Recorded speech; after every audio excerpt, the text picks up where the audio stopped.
الصحب والخلان، السلام عليكم وأهلا ومرحبا بكم في قناة جسور. أنا سيار أحييكم من جديد.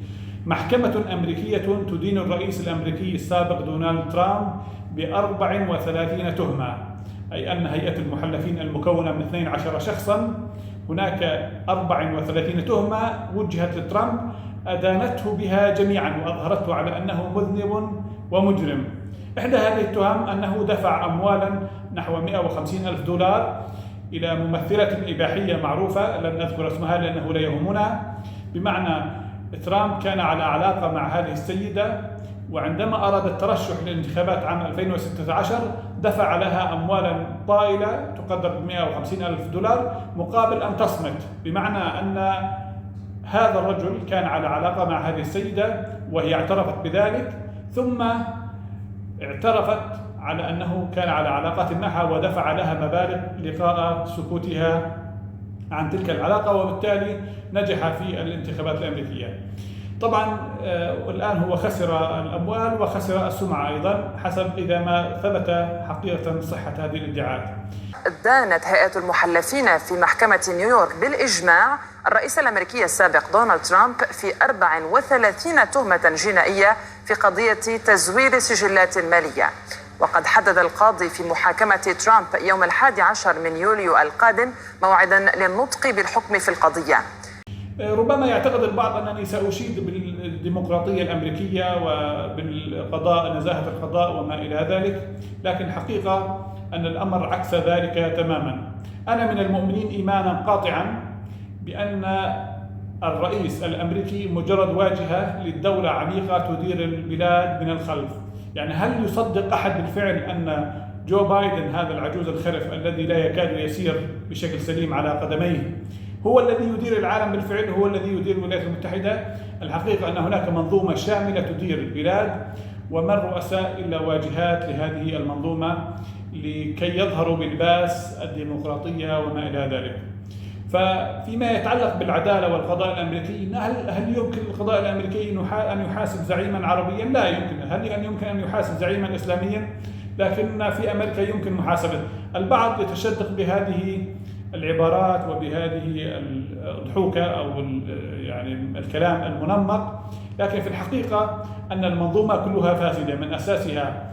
هذه المنظومة التي تحاكم ترامب على بعض الاختلاسات المالية أو الأموال الصامتة كما يقال هي نفسها التي تتستر على مجرم حرب تسبب في ذبح عشرات الآلاف من إخواننا المسلمين في فلسطين، إضافة إلى أن هذه المنظومة الأمريكية والدولة العميقة هي التي رعت الدكتاتوريات في جميع أنحاء العالم، وهي التي ترعى الدكتاتوريات في العالم الإسلامي والعالم العربي، وهي التي تستقبل الدكتاتوريين بل والتي تزرعهم بل والتي تغذيهم بل والتي تدافع عنهم.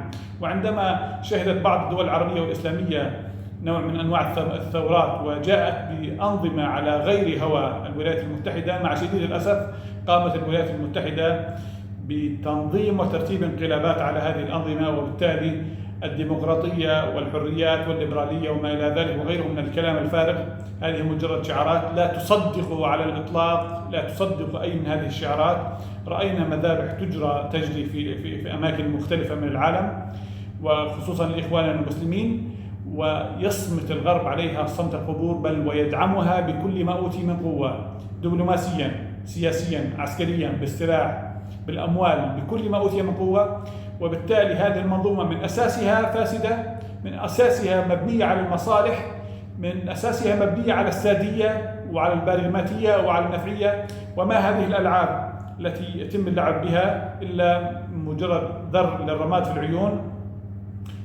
ما يتم إصداره أو كشفه عن بعض التهم المتعلقة بترامب ليست سوى جزء من محاولة تشويه صورته، رغم أنه ليس نظيفا كما اتفقنا، لكن مثل هذه التهم يتم استحضارها في أوقات معينة لاستثمارها لأغراض سياسية، بمعنى هناك الآلاف من الفاسدين والمفسدين، من المختلسين من المرتشين ومن المغتصبين والمتعدين على نساء ومتحرشين بهن، لكن يتم استحضار هذه التهم في وقت معين لتشويه سمعته السياسية ولا سيما قبيل الانتخابات القادمة، بمعنى قد يكون لبايدن نفسه سوابق وتحرشات وعلاقات وما إلى ذلك، لكن يتم التغطية عليها لأن المؤسسة العميقة الدولة العميقة تريد هذا الشخص، بينما شخص آخر وإن كان مستوفيا لكل الشروط القانونية ومرشحا بقوة من قبل قطاعات كبيرة من الناس، إلا أنه إذا أرادت الدولة العميقة أن تقصيه فإنها تستحضر مثل هذه الملفات المتعلقة بالتحرش، الاختلاس، الأموال الصامتة وما إلى ذلك.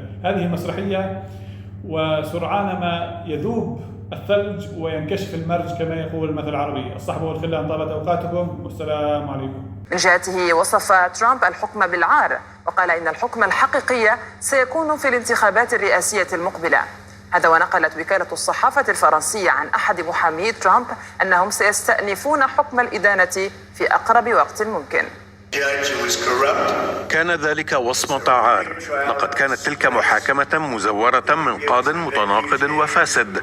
إنها محاكمة مزورة ووصمة عار. لن يجعلونا نغير المكان.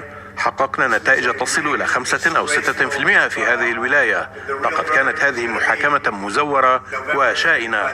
الحكم الحقيقي سيكون من قبل الشعب يوم 5 من نوفمبر القادم.